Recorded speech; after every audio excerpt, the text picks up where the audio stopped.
안녕하세요, 여러분. 이제 한국 문화의 이해 네 번째 시간이죠. 벌써 네 번째 시간이네요.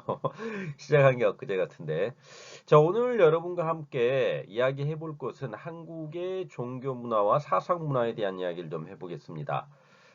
여러분들이 이제 종교를 가지고 계실지 어쩔지는 모르겠지만, 저 같은 경우는 이제 불교를 믿고 있거든요. 이제 물론 절실한 무슨 불교 신자는 아닙니다. 다만 이제 저희 어머니가 불교를 믿다 보니까 거기 이제 따라 절을 몇 번 가게 되고 그렇게 하면서 이제 뭐 믿게 된 건데, 그 여러분들도 각자 어떠한 종교를 가지고 계실 수 있을 것이고, 또 종교가 없는 무신론자라고 해도 뭐 종교에 대해서는 이야기를 많이 들어보셨을 겁니다.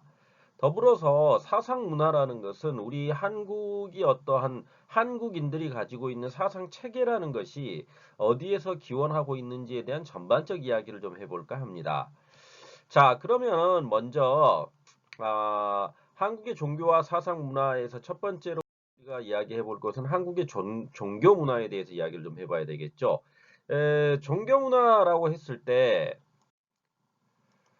한국의 종교는 전반적인 흐름을 한번 쭉 살펴보도록 하겠습니다.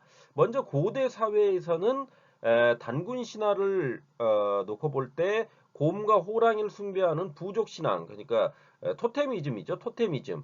곰 토템과 호랑이 토템이라는 그러한 부족 신앙이 있었다는 거죠. 그래서 거기에 태양 토템을 믿었던 부족이 시족 국가가 오면서 그 호랑이 토템을 쫓아내죠. 곰 토템과 태양 토템을 믿었던 시족 부족들이. 그래서 호랑이 어떤 토템을 믿었던 부족을 제거한 후에 곰 토템과 태양 토템을 믿었던 부족들이 합해서 만들어진 국가가 바로 고조선이라는 나라입니다. 음. 그래서 이런 그 고대의 어떠한 사회 안에서의 단군 신화, 우리나라 최초의 건국 신화라고 할 수 있죠. 이제 한국이라는 나라의 건국 신화는 단군 신화가 되겠습니다. 그래서 이 단군 신화라는 거 안에 어떠한 토테미즘이라는 게 들어가 있죠. 토테미즘이라는 무속 신앙, 일종의 무속 신앙이 있죠. 토테미즘과 샤머니즘이라는 게 있지 않습니까? 그럼 토테미즘과 샤머니즘 이런 것들을 흔히 이제 우리가 무속 신앙, 과거 어떤 그 전통적인 무속 신앙이라고 하는데 거기에서 에, 샤머니즘과 토테미즘 했을 때 토템은 아무래도 이제 그 우리가 흔히 그러니까 우리가 이제 고대 신앙을 흔히 이제 토테미즘과 샤머니즘이라고 하는데 여기서 이제 토테미즘이라는 것은 동식물들이 있죠. 그러니까 이제 아메리카 인디언들에서 유래된 것인데 이제 자꾸 곰이 그러네요. 죄송합니다. 이 인간의 주변을 둘러싸고 있는 동식물들에게 어떤 신성을 부여하죠. 신성을 부여해가지고 그들에게 어떤 신성이 있다고 믿으면서 그들을 추앙하고 추종하는 그러한 것들을 우리가 이제 토테미즘이라고 하고, 샤머니즘이라는 것은 샤먼이라는 일종의 무당이죠. 무당을 통해 가지고 어떤 신비로운 것들을, 그러니까 우리가 인간이 볼 수 없는 신성한 세계를 샤먼이라고 하는 그 에, 중개자, 매개자가 신과 연결시켜 주게 하는 그런 것들을 이제 샤머니즘이라고 하지 않습니까? 그러면은 이제 여기 우리 고대 사회 안에서 곰과 호랑이를 숭배했다는 것은 일종의 토테미즘이 여기에서 시작됐다라는 거죠. 그래서 고대 사회에는 어떤 토테미즘을 바탕으로 한 신앙이 이루어져 있었다. 이런 정도로 이해하고 가시면 될 것 같습니다. 다음으로 이제 제천 의식이 있죠. 제천 의식이라는 것은 하늘의 제사를 지내는 거죠. 그래서 고구려의 동맹, 부여의 영고, 동해의 무천 등이 하늘에 정기적으로 제를 올렸죠. 그래서 이 제사를 올리는 것은 이제 제사장이라 그랬죠. 그래서 과거 시족 사회라든지 부족 사회 안에서는 제사장이 절대적 권력을 행사했었죠. 그러다 이게 이제 하나의 국가의 형태가 되면서 재정 분리가 되죠. 제사와 정치가 분리가 된다는 겁니다. 재정 분리가 되면서 제사장의 권위가 과거의 어떤 시족 사회나 부족 사회에서의 어떤 절대적 권위라는 것들이 사라져 버리고 시족 사회 같은 경우에는 제사장이 왕을 겸임했었거든요. 그래서 시족의 어떤 왕이라기보다는 시족의 장으로서의 역할을 겸임하면서 제사장이 위치를 점하고 있었는데, 그러한 것들이 이제 국가라는 형태가 태어나게 되면서 재정 분리, 제사와 정치가 분리되고 거기에 왕이라는 절대 권력자가 등장하면서 제사장은 왕의 밑으로 복속되게 되죠. 그렇게 해서 그 제사장들이 이제 제천 의식을 지내게 되는 거죠. 이와 같은 형태, 그런 것들이 이제 과거 어떤 우리 한국 고대 사회 안에서의 종교였다라고 보시면 될 것 같습니다. 그래서 이제 삼국 시대에 이르게 되면, 여기 이제 보면 고구려의 동맹, 부여의 영고, 동해의 무천 이렇게 되어 있는데, 이건 삼국 시대 이전이죠. 어, 그래서 뭐 고구려, 부여, 옥저, 동해, 뭐 그다음에 삼한, 마한, 변한, 진한 이런 여러 부족 국가들이 존재하다가, 그러니까 고조선이 있고 그 고조선 다음에 부족 국가 형태로 존재를 하다가 이것이 삼국이죠. 고구려, 백제, 신라로 삼분이 되면서 한반도가 어떤 삼국 시대라는 것을 맞이하게 되는 겁니다. 역사 안에서. 그랬을 때 이 삼국이라는 것은 중국을 통해 가지고 이 유교, 불교, 도교, 그러니까 우리가 흔히 이제 유불선이라고 이야기를 합니다. 유불선 사상이 유불선이라는 그 종교가 도입되면서 유입되면서 불교는 유입 과정에서 토착 종교와 갈등을 빚게 됩니다. 그 토착 종교와 갈등을 빚게 되는 이제 대표적인 게 신라 같은 경우에 2차돈의 순교가 있습니다. 2차돈이 그러니까 그 순교를 통해 가지고 2차전지는 순교를 통해 가지고 어떠한 그 초자연적인 모습들을 보여주게 되니까 그때부터 이제 신라가 비로소 이제 그 신라의 불교는 고구려로부터 유입이 되는데, 그때부터 이제 신라의 본격적으로 불교가 전파되고 전 국민들에게 불교라는 것이 믿어지게 만드는 그런 것이 발생했다라는 거죠. 그럼 토착 종교라는 것은 결국 앞서 이야기했던 일종의 샤머니즘과 토테미즘 정도가 되겠죠. 그런 무속 신앙들이 이 한국이라는 나라 안에서도 존재하고 있었다는 겁니다. 그건 어느 나라를 가든지 다 있는 거죠. 어느 나라를 가든지. 왜 그러냐면 이런 거죠. 시족 부족 사회에서부터 제사장에 의해서 주도되어 왔던 신앙, 그것이 바로 토착 종교가 되겠죠. 일종의. 다음으로 이제 고려 시대에 오게 되면 불교가 국교가 되면서 왕실과 국가를 보호하는 호국불교의 성격을 가지게 됩니다. 더불어서 토착 신앙이 불교와 융합되어서 토착화되게 되죠. 다음으로 유교는 국가를 다스리는 이념으로서의 정치 제도의 영역을 담당하게 됩니다. 그러니까 종교가 불교이긴 하지만 고려시대가 정치 제도에 있어서는 유교를 받아들였다는 거죠. 국가의 통치 이념으로. 음. 물론 이제 여러분들이 뭐 잘 알고 계시듯이 조선이 유교 국가이다라는 건 잘 알고 계시지만, 그 고려는 불교 국가 아닌가라고 생각을 하실 수도 있는데, 정치적 제도에 있어서는 유교를 받아들였다는 겁니다. 국가 통치 이념으로. 다음으로 도교는 왕실의 기복을 위해 의례를, 기복이라는 것은 이제 복을 기원한다는 거죠. 그러니까 왕실의 복을 기원하기 위해서 의례를 행하거나 양생술, 그러니까 인간의 어떤 생명과 건강을 지키는 기술 등을 위한 방편으로서 자리를 잡게 됐다라는 거죠. 도교는 아무래도 이제 뭐 신선 사상이죠. 신선 사상이기 때문에 그것이 왕실의 어떤 기복, 그 다음에 양생술 등을 위한 방편으로 받아들여졌다. 고려시대 때 이렇게 이해하고 가시면 될 것 같습니다. 다음으로 이제 조선시대에 오게 되면 아무래도 이제 유교 중심 사회가 되다 보니까 성리학 국가의 통치 이념이면서 사회 조직과 국민에게 막대한 영향력을 가지게 되죠. 그러면 이 유교라고 지금 계속 제가 유교 하고 있는데, 유교라는 것은 말 그대로 유학이 아니라 유교지요.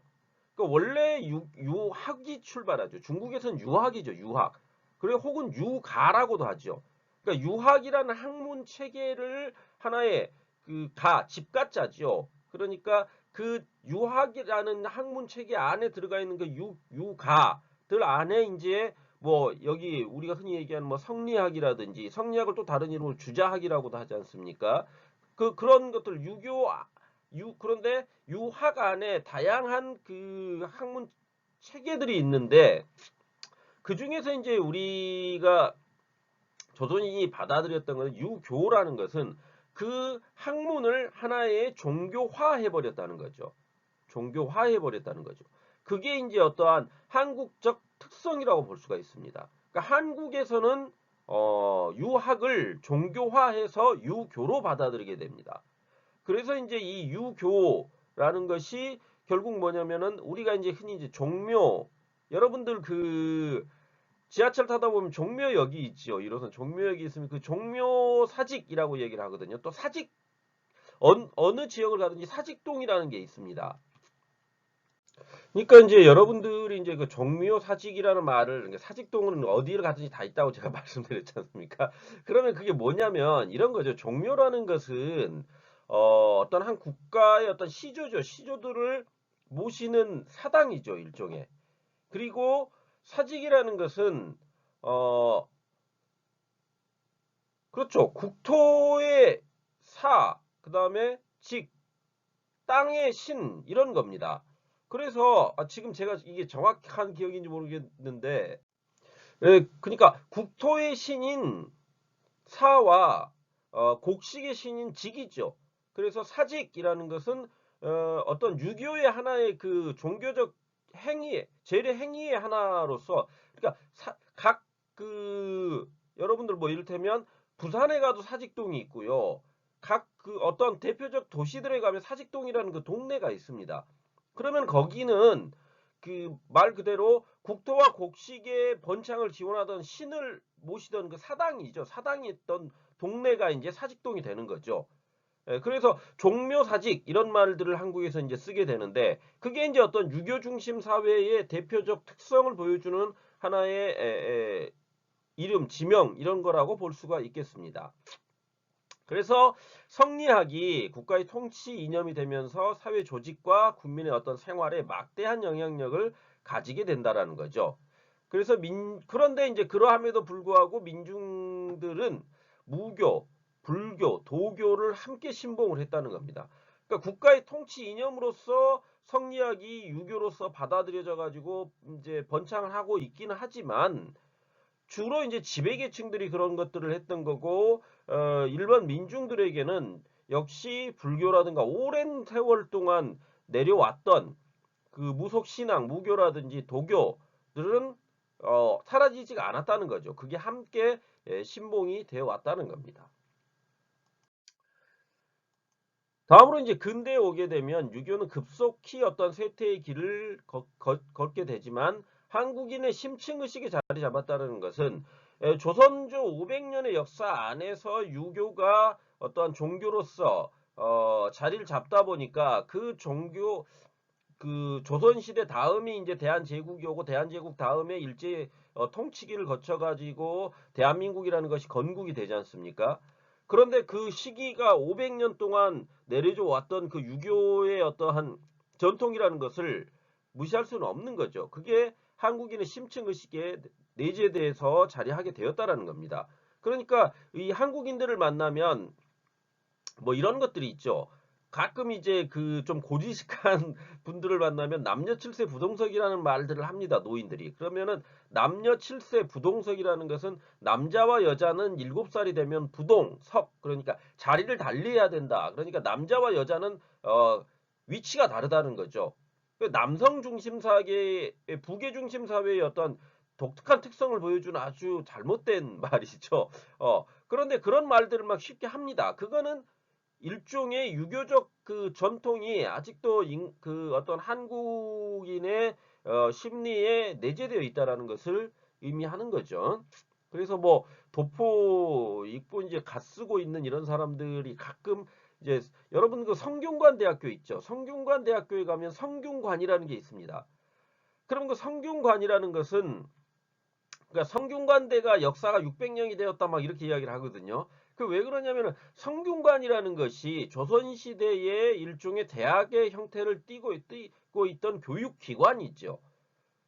그래서 지금은 이제 그 유교의 어떠한 대표적인 중심, 그, 뭐라고 해야 됩니까? 중심인 어떠한 그것이 사원이 성균관이라고 할 수가 있습니다. 그래서 그 성균관대에 가보면 유교를 숭앙하는 유학자들이 아직도 많이 복장 같은 걸 그 과거의 어떤 조선시대의 어떤 도포나 갓을 쓰고 돌아다니는 분들이 가끔 있습니다. 그런 것들은 그 어떤 그러한 유교의 잔재라고 보시면 되겠죠. 아직까지 그 한국 안에 남아있는. 다음으로 이제 불교 같은 경우에는 식민지 하에서 이제 자율성을 빼앗기기도 하고 이제 새롭게 활기를 찾지만, 그러니까 조선이 아무래도 숭유 억불 정책을 폈기 때문에 숭유, 그러니까 유학은 숭배하고 불교는 억압한다 이런 정책을 폈기 때문에 표면적으로는 불교가 탄압의 대상이 될 수밖에 없었죠. 그리고 승려를 천민 계층으로까지 떨어뜨려 버리죠. 그런 면들이 있습니다. 다음 개화기 어떠한 천도교, 증산교, 원불교와 같은 민족 자생 종교가 생겨나게 됩니다. 이 부분에 대한 이야기는 조금 이따 다시 다루게 될 겁니다, 여러분 자세하게. 그래서 서양의 어떤 천주교 개신교가 유입되어서 빠른 속도로 그 세력을 확장하게 되는 게 이제 근대라고 할 수가 있죠. 이 근대는 그러니까 이제 개화기 정도로 이해를 하고 가시면 될 것 같습니다. 일제 치하와 그 시기. 그래서 이제 현대에 이르러서 다양한 종교가 한국 내에 존재하면서 공존하고 있다라는 거죠. 그게 지금 한국 종교가 가지고 있는 특징을 쭉 한번 시대상과 더불어서 이야기해 본 바입니다. 그러면 이제 각 종교가 가지고 있는 특징들을 한번 살펴보면서 그 종교들의 어떠한 역사성들을 한번 이야기해 봅시다. 먼저 무교, 무속신앙 혹은 무교라고 하지요. 이 무교의 의미라는 것은 결국 평상시 일반적으로 풀 수 없는 문제에 직면했을 때 무당의 어떤 중재를 빌어가지고 신들의 도움을 받는 종교죠. 그래서 이 신과 인간의 매개자로서 무당이 존재하게 되는 거죠. 그래서 이 한국 안에서의 어떤 그 무속신앙이라는 것은 굉장히 오래된 역사를 가지고 있습니다. 그래서 지금도 이제 그 여러분들이 혹시 시골을 가시면 그 시골에 그 이런 무속 신앙의 형태를 가진 여러 그 모습들을 볼 수가 있습니다. 뭐 이를테면 나무 주위에 이렇게 띠를 둘러 놓는다거나 혹은 그 돌탑 있죠, 돌탑. 돌탑인데 큰 돌로 쌓아진 게 아니라 어떠한 그 신성시대는 나무들 앞에나 어떠한 그런 신성시대는 곳 앞에 가게 되면 어떤 자기의 복을 기원하면서 탑을 이렇게 돌을 일반 민중들이 쌓아놓고 있는 이런 것들이 있습니다. 그런 것들이 다 일종의 무속신앙이 지금까지도 어떤 한국 안에 존재하고 있다라는 것을 보여주는 대표적인 거죠. 그러니까 이런 게 있습니다. 한국인들이 분명히 내가 그러니까 불교를 믿든 기독교를 믿든 혹은 유교를 믿든 혹은 뭐 이슬람을 믿든 한국에서는 종교의 자유가 있기 때문에 모든 종교를 마음대로 믿을 수가 있습니다. 그렇게 하고 믿고 있다고 하더라도 그 안에서 어떠한 일정 부분의 행위에 있어서는 이 무속신앙을 가끔씩 무속신앙적 행태를 보이는 것을 볼 수가 있습니다. 그러니까 뭐 이런 거죠. 여러분들이 누군가 친구를 만났다고 칩시다. 그런데 오늘은 기운이 없어 이런 얘기를 하죠. 기운이 없어. 그 기운이 없다라는 것은 기가 빠져나갔다는 거거든요. 그러면은 그 한국인들의 정서 안에서 기운이 없다라는 말은 기가 빠져나갔기 때문에 인간이라는 것이 이제 조금 이따 사상에서도 배우게 되겠지만 한국인들은 정서적으로 어떠한 그 세상의 모든 사물들의 기가 있다라고 믿고 있습니다. 그런 것들이 있습니다. 그렇게 되기 때문에 인간이 이제 기운이 없다라는 것은 그 기운이죠. 기가 운용되는 거거든요. 이 몸 안에서. 그 기운이 없다는 게 기가 운용되는 것에서 어딘가에 혈이 막혀가지고 이게 제대로 돌아가지 않는다는 겁니다. 그러다 보니까 기가 밖으로 빠져나가 버려가지고 내 몸에 힘이 없다라는 것을 이야기할 때 기운이 없다, 기운이 빠진다 이런 표현들을 막 쓰거든요. 그런 것들이 일종의 어떠한 한국인 생활 전반에 내재되어 있는 샤머니즘적 요소라고 아니 샤머니즘보다는 무교적 요소라고 볼 수도 있는 것들입니다. 그거는 이제 좀 더 뭐 자세히 이야기해 보면 조금 이제 복잡해지긴 하는데 그 모든 그러니까 모든 사람들이 그렇다 그래 가지고 어떤 그 무교를 믿고 있느냐 이건 아닙니다. 그냥 어떤 생활 전반에 그러한 그 어휘라든지 혹은 행태해죠. 그러니까 어떤 행동을 하는 데 있어서 전반적으로 그런 것들이 내재되어 있다 보니까 자기도 모르게 그런 말들이 튀어나오게 되고 그런 행동들을 하게 된다라는 겁니다. 그러니까 뭐 이런 거죠. 그 우리가 이제 1년이 되고 여러분들이 어떤 그 음식점 같은 데 가보면 막 길흉 화복해가지고 이 연초가 되게 되면 막 그 한자로 크게 뭘 붙여놓고 막 이런 행위들을 하는 그런 음식점들을 보거나 뭐 이렇게 하실 수도 뭐 모르겠습니다. 혹시 보셨는지 모르겠지만 그런 것들을 많이 보게 되거든요. 그런 것들이 일종의 무교의 한 행태라고 볼 수가 있는 겁니다. 그런 부분들이. 그렇다면 이 무교라는 게 왜 그렇게 사람들에게 지속적으로 영향을 끼치면서 지금까지도 존재하게 되었느냐라고 했을 때 바로 무교가 가지고 있는 독특한 성격이죠. 내세적 구원, 그러니까 내가 죽고 나서의 어떤 구원을 받는다기보다는 현세, 지금 현재의 당면에 있는 문제를 어떤 초월적인 실력을 동원해 가지고 해결하고자 한다는 거죠. 그러니까 내가 해결할 수 없는 부분들을 초월적 존재인 신의 힘을 빌어가지고 그것을 해결하고자 하는 의지가 만들어졌을 때 이 무교라는 것이 인간들에게 다가오게 된다라는 겁니다. 그게 이제 무교가 가지고 있는 가장 독특함이죠. 현세를 갖다가 이겨내려고 하는 그런 습성들, 그런 것들이 무속신앙, 무교를 만들어냈다는 겁니다. 그러다 보니까 이 무교라는 것은 어떤 종교적 교리가 있거나 혹은 체계화된 조직이 없습니다. 어, 그러니까 우리가 이제 한국에서 우리가 이런 거 있죠. 점집을 간다는 말이 있거든요. 점집을 간다 그랬을 때 그 점집이라는 게 바로 무당들이 점을 치죠. 그럼 점이라는 게 뭐냐 그랬을 때 이런 겁니다. 그 사람의 어떠한 살아왔던 이력들이 무엇인지를 접신행위라고 하거든요. 그러니까 무당이 내림굿 그러니까 신내림을 받는다는 말을 합니다. 신내림을 받는다. 그러면 무당들 사이에서도 계급 레벨이 있습니다.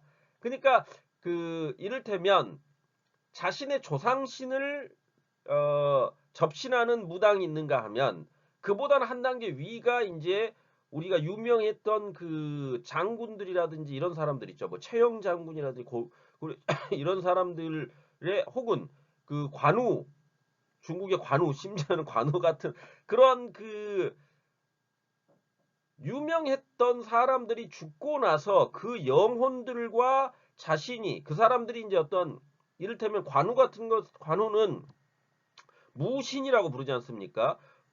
그러니까 무예에 있어서의 신이라는 거죠. 그렇기 때문에 그 관우를 관우가 죽고 나서 그가 신이 되었다라는 믿음 하에서 그 사람들과 그 관우의 어떤 영혼과 접신을 하는 그런 사람들, 그런 무당들이 있다라고 본다는 겁니다. 그거는 무슨 얘기냐면 결국 어떤 한 인간이 죽음을 해가 죽게 되고 그 죽음에 이르게 된 후에 뛰어난 사람들은 신이 된다라는 믿음을 갖게 된다는 거죠. 이 무교 안에서는. 그래서 그 신들과 자기 자신 무당이 접신 행위 그러니까 접신이라는 것은 신을 접한다죠. 영접한다는 거죠. 받아들인다는 겁니다. 그런 접신 행위를 통해 가지고 신이 나에게 그 사람이 물어봤던 것들 그러니까 길흉화복이죠. 길하고 흉한 거, 그 다음에 화가 미치는 거, 복이 다가오는 것들이 어떻게 되는지, 내 미래가 현재 지금 이렇게 살아가고 있는데 내일 미래가 어떨 건지를 갖다 사람들이 그 접신 행위를 한 무당을 통해 가지고 신에게 물어본다는 거죠. 그게 이제 무교죠. 그러다 보니까 접신 행위를 통해 가지고 그 신에게 무언가를 계속 물어보고 있죠. 현세에 당면한 문제들을. 그러니까 따로 교리가 있을 필요가 없는 겁니다. 그 다음에 조직이라는 게 필요가 없죠. 왜? 무당 개인이 접신 행위를 통해서 신에 직접적으로 다가서기 때문에 그것이 어떤 체계화된 조직을 가질 필요가 없는 겁니다. 무당 개개인이 다 접하는 거기 때문에. 그러다 보니까 어떤 민간 신앙적 관습 정도로 되고 있는 것이 바로 무교라고 할 수가 있습니다. 그래서 고대 무당이라는 것은 어떠한 전복가, 치병자, 그러니까 복을 점치는 사람, 그다음 병을 치료하는 사람, 혹은 사제, 그러니까 그 제사를 지내는 사제로서의 역할을 담당했던 게 고대 무당이라고 볼 수가 있죠. 그러다가 고려 말에 오게 되면 중국의 어떤 주자학의 유입으로 인해 가지고 비이성적이면서 비합리적 종교로 취급되면서 배척당하게 되는 겁니다. 주자학은 이제 성리학이라고 우리가 보통 이야기를 하죠. 성리학이죠. 그래서 성리학. 주자가 만든 학문이다 그래서 주자학인데 이제 성리학이라고 보통 이야기를 합니다. 그런 성리학은 이성적인 거죠. 이성적인 것을 추구하지 않습니까? 그러다 보니까 비이성적이고 합리적인 것들을 추구하는 학문이다 보니까 비이성적이고 비합리적이었던 무교는 종교가 아니다라는 식으로 해가지고 배척해버렸다는 거죠. 또한 조선시대의 어떤 무당이라는 것은 천민계층으로 격화가 돼가지고 과거의 무당이라는 것은 제사장의 제사장이 다른 말로 하면 무당이거든요. 그럼 제사장이라는 것은 시족사회 안에서는 절대적 권력을 가졌던 존재 아닙니까? 그러다가 그게 점점 그 위상이 격화되죠. 그래서 조선시대에 이르러 가지고는 천민계급으로까지 떨어져 버린다는 겁니다. 그렇지만 사대부라는 것은 어떤 그 국가 무당 활동을 금지하기는 합니다. 표면적으로는. 그렇지만 왕실에서조차 측근에 무당을 두고 그들을 갖다가 공식적으로 불러오지는 못하죠. 비공식적으로 불러가지고 어떠한 행위들을 막 하죠. 구슬하는 행위들을 하게 됩니다. 그런 것들이 이제 여러 사건들을 만들어내죠. 그러니까 뭐 이런 거죠. 왕실 안에서 그러니까 후궁들이 다른 후궁들을 해하는 행위를 할 때 무당들을 불러들입니다. 그런 게 이제 한국의 드라마 안에서 많이 나옵니다. 무당들을 불러들여가지고 그 사람들을 해하는 방법이 뭐냐를 갖다 물어보죠. 막 그래서 인형을 만들어가지고 인형에다 막 뭐 바늘을 꼽고 막 이런 행위들을 하게 되는데 그런 것들이 다 무당이 어떠한 현세적 당면 문제를 갖다가 초월적 존재인 신을 빌어가지고 하려고 하다 보니까 그와 같은 행위들이 나타나게 되는 거죠. 다음 현대에 이르러 가지고는 이제 무속 신앙으로 일정한 위치를 점하면서 다양한 영향력을 형성하고 있다라는 것은 직접적으로 그러니까 표면적으로 보면 이 무당들을 찾는 것을 사람들은 유교의 전통 하에 500년간 있다 보니까 별로 좋게 생각하지 않습니다. 그렇지만은 음성적으로, 양성 표면적으로는 그걸 좋아하지 않는다라고 말을 하지만 음성적으로 그 이면에는 누구나 다 야, 점이나 한번 봐볼까? 혹은 우리가 토정비결이라고 이야기하거든요. 그러면은 토정 이지함이 만든 비결입니다. 그러니까 비밀스러운 뭐 요결 이런 의미를 지니고 있거든요. 그러면은 이 토정비결이라는 것은 일련의 어떠한 길흉화복을 갖다 점치는 거거든요. 그러면 한국인들이 어떤 새해, 그러니까 1월 1일이 됐을 때는 토정비결을 보겠다고 이야기를 합니다. 누군가를 그 무당들을 찾아가가지고. 그것은 앞으로의 내 1년 동안 무슨 일이 벌어질지, 그러니까 현재의 당면 문제 아닙니까? 내 앞으로 바로 펼쳐질 내 세계에 대해서 그 문제를 어떻게 해결해야 될지를 갖다가 그 점이라는 행위를 통해 가지고 점쳐보려고 하는 거예요. 미래를 예측해 보려고 한다는 거죠. 그런 것들이 지금 현재 어떤 한국인의 생활 전반에 녹아 있다라는 겁니다. 그런 부분들이 그렇게 이해하고 가시면 될 것 같습니다. 다음으로 이제 유교가 있죠, 유교. 그래서 유교라는 것은 공자의 가르침을 따르는 종교죠. 공자의 가르침. 그렇기 때문에 예의를 중시하고 개인의 어떠한 정신적 수양과 조화로운 사회 질서를 추구하는 종교라고 할 수가 있습니다.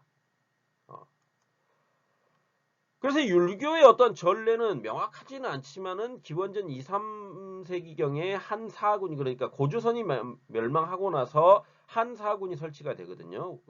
이 한국 한반도에 그 한 사군이 설치되면서 본격적으로 전래된 것으로 추정될 수가 있죠. 추정되고만 있죠. 어떤 역사적 기록이라는 게 명확하지가 않기 때문에. 삼국시대에는 유교가 어떤 국가 조직과 제도에 큰 영향을 끼치게 되는데요. 고구려의 태학, 경당 등과 같은 교육기관에서 유학을 가르치거나 통일신라 때 당나라에서 유학을 보내가지고 유학자를 육성하고 혹은 독서 삼품과와 같은 유학적 소양을 가진 관리를 선발하는 제도가 있었다는 겁니다. 그러한 제도를 통해서 유교가 퍼져나가게 되는 거죠.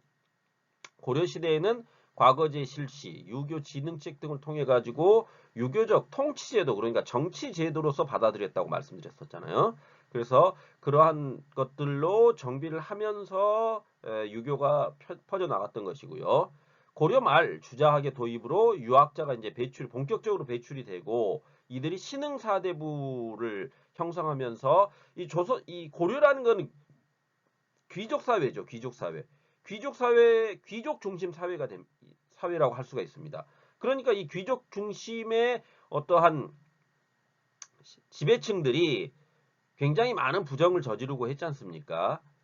그러다 보니까 거기에 맞서는 세력으로 신흥 사대부라고 얘기를 하죠. 그러니까 유학을 배워서 유학자로서 귀족과 맞섰던 그런 세력을 신흥사대부라고 부르게 되고 이게 고려 말 그래가지고 조선을 건국하는 주축 세력으로 자리하게 되는 거죠. 조선시대에는 성리학, 주자학이라고 하기도 하죠. 그래서 이 성리학을 통치 이념으로 삼아서 교육 제도와 과거 제도를 통해 가지고 이 유교가 확산되게 되죠. 그래서 조선 후기에는 또 양명학, 실학, 서학 등이 새롭게 대두되게 되는 겁니다. 현대에 이르러 가지고는 이제 정비된 조직을 바탕으로 여전히 영향력을 행사하는 종교로 자리하고 있다라는 거죠. 그럼 영향력을 행사한다라는 것은 우리의 어떠한 한국인의 일상생활 안에 유교적인 것들이 많이 내재되어 있습니다. 아직까지도. 그러니까 아까 말씀드렸듯이 뭐 남녀 칠세 부동석이라는 그런 어휘에서도 단순하게 알 수 있듯이 한국인들의 어떠한 그 인식 자체 안에 유교적 색채가 묻어나 있는 것들이 많이 있습니다. 그러다 보니까 어떤 남성 중심, 남성 선호 이런 것들이 아직까지도 많이 남아 있죠. 그래서 아이를 낳을 때도 남아 선호 사상이라는 게 있습니다. 남자를 낳으려고 한다는 거죠. 그러니까 남자로 하여금 가문의 대를 잇는다 이런 게 얘기를 하거든요. 그러니까 족보라는 게 있습니다. 족보. 이 족보라는 건 뭐냐면은 고려 말부터 이제 한국에 등장하게 되었던 건데요. 가족의 계보입니다. 가족의 계보. 가족의 계보를 족보라고 합니다.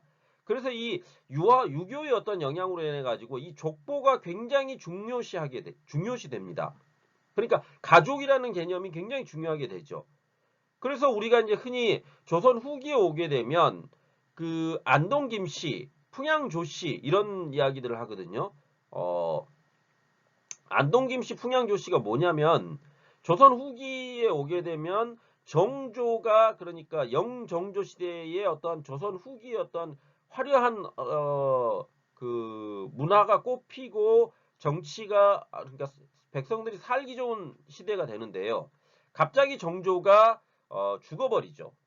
물론 이제 그 정조의 독살설도 있고 이럽니다. 정조가 워낙 이제 그 영조가 자기 아들인 사도세자를 죽이고 나서 그 아들이었던 이산을 왕을 시키죠. 그게 이제 정조가 되죠. 그래서 이제 근데 이제 그 당시 영종조 시대에는 굉장한 어떤 사색 당파 싸움이 치열했습니다. 그럼 사색 당파라는 것은 그러니까 말 그대로 지금으로 따지면 정당이죠. 정당. 그 정당들끼리 어떠한 당파 싸움이 굉장히 치열하다 보니까 그 사색 당파 안에서도 뭐 남인이네 뭐네 해가지고 서인이네 동인이네 해가지고 굉장히 많은 세력들이 시파, 벽파 막 이렇게 나뉘어가지고 사색 당파가 굉장히 많이 찢어지고 쪼개지면서 당파 싸움이 극심하다 보니까 이 정치적으로 굉장히 혼란한 시기가 오게 됐죠. 그러다가 정조가 갑자기 죽어버리니까 그 정조의 뒤를 이을 어떤 면으로 본다면 후계자가 없었던 겁니다. 그러다 보니까 순종, 그 다음에 헌종, 철종이라는 이 3대에 거친 외척 세력들, 그러니까 그 순종, 헌종, 철종기에 이르는 그 시기에 외척의 바로, 그러니까 외척이라는 것은 왕비의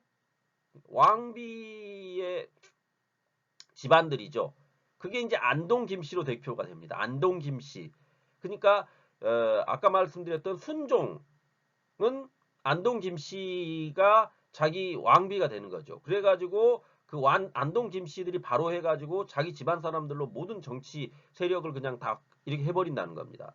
그 다음에 이제 풍양 조씨, 그 다음에 다시 또 안동 김씨 이렇게 되는 겁니다. 그래서 이 두 집안이 온 나라를 갖다가 정말 속된 말로 얘기하면 말아먹게 됩니다. 그렇게 되니까 정치적 굉장히 혼란한 시기가 오게 되고 민중도 피폐하게 돼버리는 거죠. 그거를 이제 그러한 그 어떠한 외척 세력들의 발호를 못 참았고 그것을 바라보고만 있었던 인물이 바로 흥선대원군이라는 인물이었죠. 그래서 고종의 아버지였죠. 그 당시 이제 이런 거죠. 똑똑한 왕자들은 살아남을 수가 없었습니다. 똑똑한 왕자들은. 왜? 똑똑하면은 허수아비인 왕을 내세우기 불편하잖아요. 그러니까 외척들이 다 죽여버렸습니다. 그러니까 흥선대원군 역시 온갖 그 수모를 겪으면서 말 그대로 정말 파라코라는 것은 그냥 정말 술만 먹고 돌아다니는 그 말도 안 되는 짓거리들을 하고 돌아다니는 왕자로 행세를 하지요. 그러다가 이제 그 안동 김씨와 풍양 조씨 어떠한 그 안동 김씨의 눈에 들어가지고 자기 아들이 결국 고종이 되게 되지 않습니까? 그렇게 되면서 흥선대원군이 그 고종을 어린 왕을 앉혀놓고 나서 10년 동안 세국 정책을 펴게 되는 거죠. 그러면서 나라를 갖다 다스리게 되고 그런데 이제 그게 역시 이런 거죠. 그 외척 세력의 비호를 너무나 싫어했던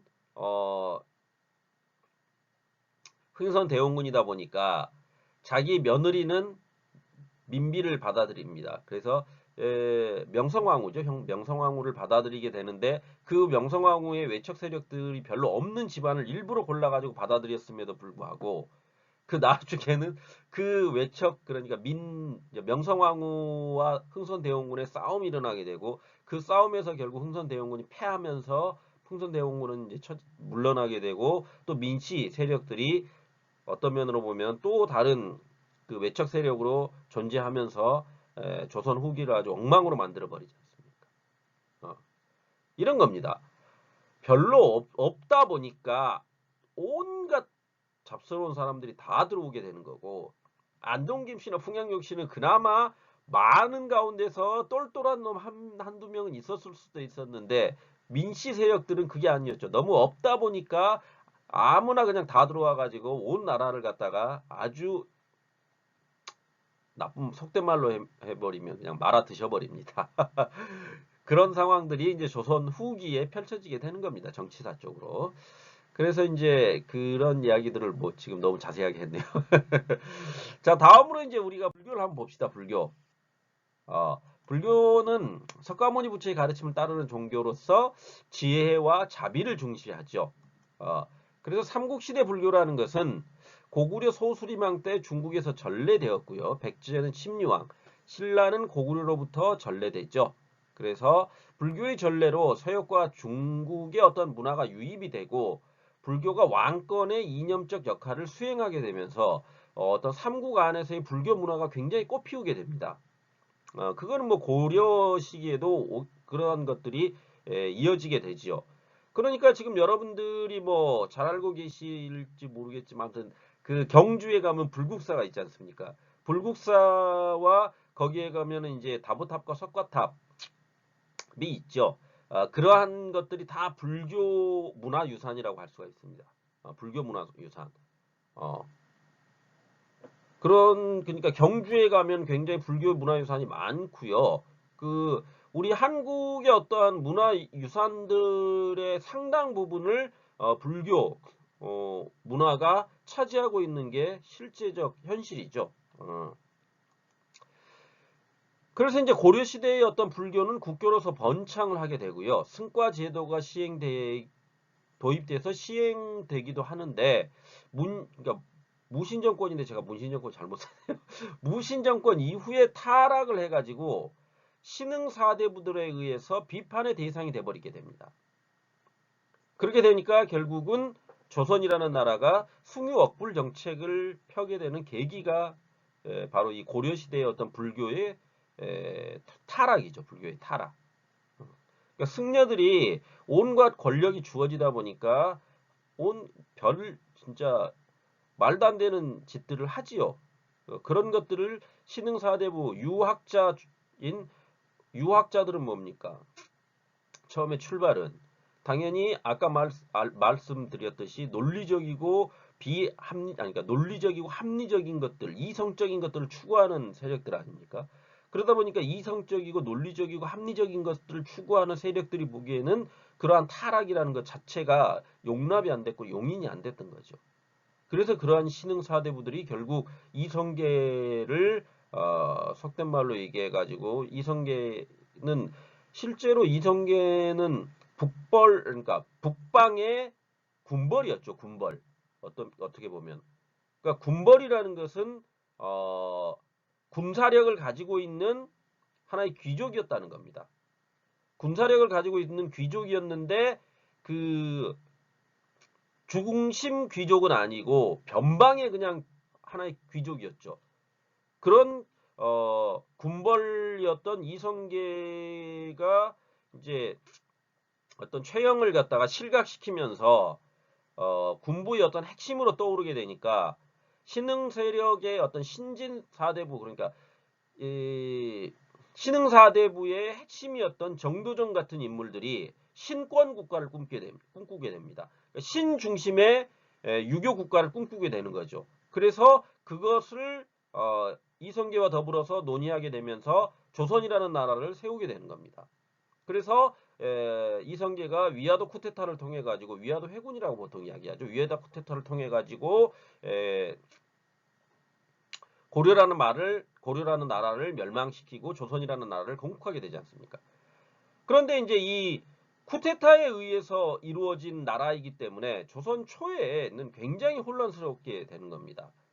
그래서 고려를 따랐던 그 충신들이 저항을 해서 그 충신들을 결국 정몽주와 같은 대표되는 인물인 정몽주와 같은 인물들을 태종 이방원이가 제거하게 되는 거죠.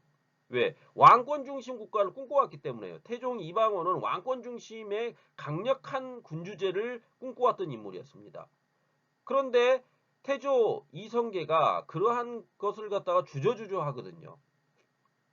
그러니까 그거를 보다 못한 그 태조 이성계의 아들이었던 태종 이방원이가 결국 그러한 신흥 세력들을 다 제거해버리죠. 그 대표적이었던 게 정몽주를 죽여버렸던 것이고요. 고려 말에. 그 다음에 조선 초에 어떠한 그 조선 건국 그 제도를 정비하는 데 있어서 아주 혁혁한 공로가 있었던 삼봉 정도전을 제거해버리는 사건이었죠. 그런 사건들을 통해 가지고 강력한 왕권 국가를 건립하게 됩니다. 그래서 그의 아들이었던 세종이 위대한 문화 강국의 그래서 한글이라는 것을 만드는 발판을 마련해 주었던 게 어떻게 보면 태종 이방원이라고 할 수가 있는 거죠. 그러니까 정치라는 것이 엄군이 있죠. 엄한 군주가 있고 흥군이 있죠. 흥한 군주가 있거든요. 그랬을 때 엄군이 낫느냐 흥군이 낫느냐 했을 때 그것은 서로 상관관계를 가지고 있을 수밖에 없다는 거죠. 그러니까 우리가 뭐 청나라 시대를 봐도 옹정제 다음이 강희제죠. 그러니까 옹정제가 굉장히 엄한 군주였지 않습니까? 그래서 그 엄한 군주였던 옹정제가 나라를 제대로 정비를 해놨기 때문에 그의 아들이었던 강희제가 성군으로서 위치할 수 있었던 거죠. 세조가 역시 그러니까 태종이 엄군으로서 위치해 있었기 때문에 그의 아들이었던 세종조에 이르러 어떤 흥군이 될 수 있었던 것이고 그의 또 아들이었던 문종이 힘을 못 써버리니까 신군 세력들이 신하의 세력들이 커지게 되니까 그걸 보지 못한 세조가 엄군의 위치에 오르게 되는 거죠. 그래서 신하 세력들을 싹 제거해버리고 나서 단종을 제거해버리고 자기가 군주가 되지 않습니까? 자기의 조카였던 단종을 죽여버리죠. 그리고 자기가 엄군으로서 위치하였기 때문에 그의 아들이었던 성종이 흥군으로서 조선에 남을 수 있었다는 겁니다. 이렇듯이 어떤 그 정치 안에서의 권력 관계라는 것은 그런 측면들이 있는 거죠. 자꾸 이상한 쪽으로 빠지게 되네요.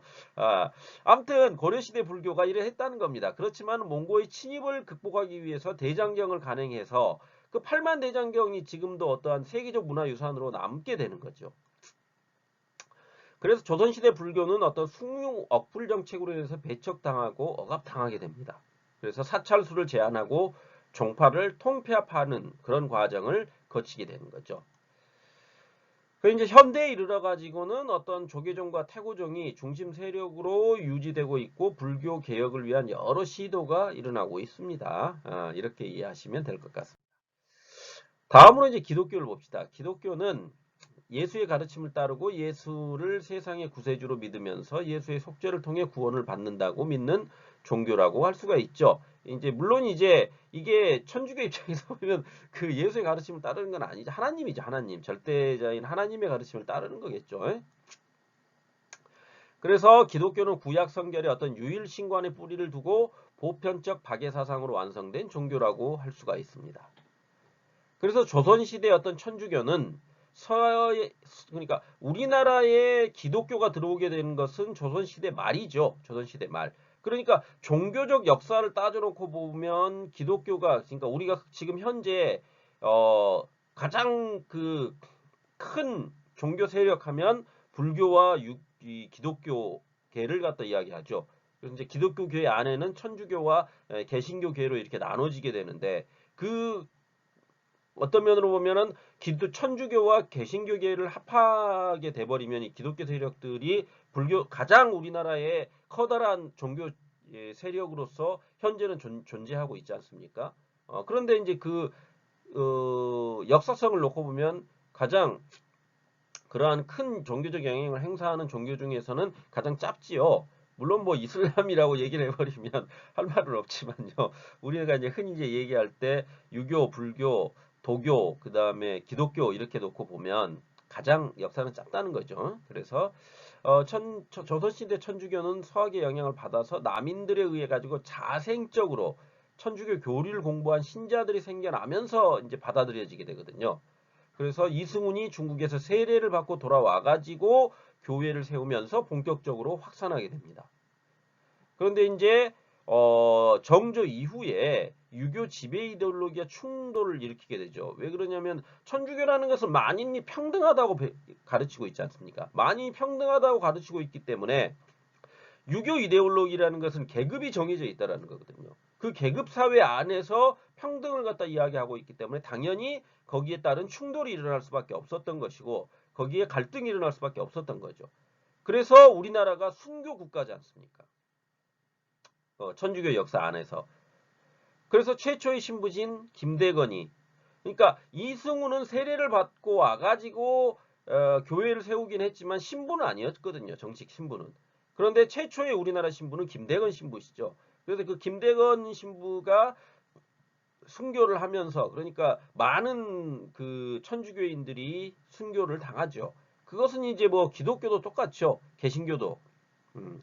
개신교도 이제 조선 후기 선교사들이 유입이 되고 사세를 확장해 가지만은 결국 일제치하에서 신사참배를 거부하는 것을 통해 가지고 순교가 역시 일어나게 됩니다. 음. 그래서 현대에 이르러 가지고는 이 천주교나 개신교가 민주화 과정에서 일정한 역할을 수행하게 됐죠. 그래서 천주교의 어떤 대표적인 그 개혁 세력으로 이제 정의구현 사제단 같은 분들이 계시지 않습니까? 그래서 뭐 그분들이 민주화 물론 이제 개신교 안에서도 그러한 어 여러 민주화 과정에 힘을 보탰던 목사님들이 계시고 그렇습니다. 아무튼 그래서 이 기독교가 우리 한국의 어떤 민주화 역사 안에서 상당한 일정 부분의 지분을 가지고 있다라는 것은 누구나 다 인정을 하고 있는 부분이죠. 다음으로 우리가 이제 민족 종교를 이야기해 볼 수가 있습니다. 그래서 한국의 민족 종교는 한국에서 발생한 자생 종교죠. 그래서 어떤 우리 민족의 어떤 정체성과 문화적 주체의식을 사상적 근거로 삼고 있습니다. 아, 그 중에서 이제 어떤 천도교는 동학에서 출발합니다. 그러니까 동학이지 않습니까? 그럼 서학에 대한 비판에서 나오는 거거든요. 어, 그래서 유불선 교리를 창조적으로 수용해가지고 최재우가 만들어내죠. 그래서 최재우가 1대 교주이고 그의 2대 교주로 최시영이 있고 3대 교주인 이제 손병희에 이르러 가지고 그 사세가 굉장히 확장되게 되는데 3대 교주 손병희가 이제 죽게 되어 버림으로써 세력이 굉장히 약화되는 그런 과정을 겪게 됩니다. 다음 증산교는 어떤 그 농민 그러니까 동학에서 파생돼 나오는 그 종교라고 할 수 있는데요. 지금 그 동학농민운동 실패 이후에 증산 강일순의 어떠한 사상을 이어받아 가지고 만들어진 종교라고 할 수가 있습니다. 그래서 현재는 어떤 증산도로 이제 교가 아닌 도로 해가지고 도를 수련하는 그런 목적의 종교로 이제 약간 변화된 측면이 있습니다. 대종교는 단군 신앙을 기초로 해가지고 나철에 의해서 만들어진 종교죠. 그래서 단군 신앙을 기초로 했기 때문에 민족주의 성향이 강하게 되고 그로 인해 가지고 일제의 탄압을 받게 되는 거죠. 그다음 원불교는 어떤 우주의 근본 원리인 이론상의 진리를 신앙의 대상으로 또 수행의 표본으로 삼는 종교라고 할 수가 있죠. 그래서 유불선과 기독교의 교리까지 모두를 섭렵한 박중빈이 일으킨 새로운 불교의 교단이라고 할 수가 있습니다. 그래서 불교 앞에 원이라는 게 붙지 않습니까? 그래서 원사상입니다. 원사상.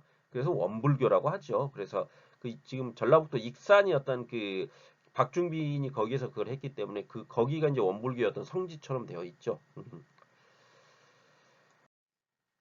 다음으로 이제 한국 종교 문화의 특성을 좀 이해해 볼 수가 있죠. 그래서 한국 종교 문화의 특성이라는 것은 총 4가지 정도로 이야기를 해볼 수가 있습니다.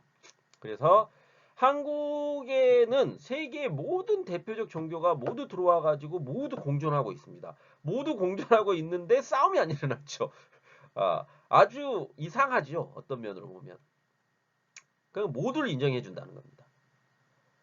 더불어서 한국의 종교라는 것은 한국인의 어떤 일상생활에 강한 영향력을 행사하고 있습니다. 그러니까 아까 말씀드렸듯이 어떤 무속신앙이 어떤 길흉화복을 점치기 위해서 여러 점들을 보는 행위라든지 그러니까 기독교를 믿고 있더라도 그냥 재미삼아 점을 본다라는 것 그런 것이 그냥 뭐 그럴 수도 있지라고 어떤 종교적인 그런 것보다는 하나의 그러니까 생활 전반에 녹아 있는 종교로서 그런 의미를 지니고 있는 것도 있다라는 겁니다. 그리고 주일 예배는 반드시 드려야 한다라는 그런 것들도 기독교 그 안에 그런 게 있지 않습니까? 그다음에 불교도 역시 뭐 또 생활 종교로서 그런 모습들을 지니고 있고요. 그러니까 일상생활에 한국인의 일상생활 전체에 아주 강력한 영향력을 행사하고 있는 게 종교입니다. 어, 그래서 한국의 종교라는 것은 자유가 보장된 다종교 사회죠. 그러니까 누구나 다 어떠한 종교든지 모두 믿을 수가 있는 겁니다. 그걸 강제하고 있질 않습니다. 법적으로. 더불어서 한국의 종교라는 것은 대부분 대체적으로 보수적 성향을 띠고 있습니다. 그리고 이제 정치적 성향도 같이 띠려고 하고 있죠, 요즘에는. 그래서 그 뭐 이상한 단체들도 막 나오고 하는데요. 아무튼 그 이게 이제 한국 종교 문화라는 것이 결국은 한국의 일반 실생활 안과 굉장히 연관되어 있다라는 정도로 이해를 하고 가시면 될 것 같습니다. 그리고 한국인들의 굉장한 영향력을 행사하고 있다. 이런 정도로 이해하시면 될 것 같습니다. 어, 간단하게 하려고 그랬는데 중간에 너무 쓸데없는 이야기들이 많이 들어가다 보니까 시간이 또 너무 많이 가버렸습니다. 다음 한국의 사상 문화는 좀 더 짧게 하도록 하겠습니다. 듣느라고 수고들 하셨습니다. 감사합니다.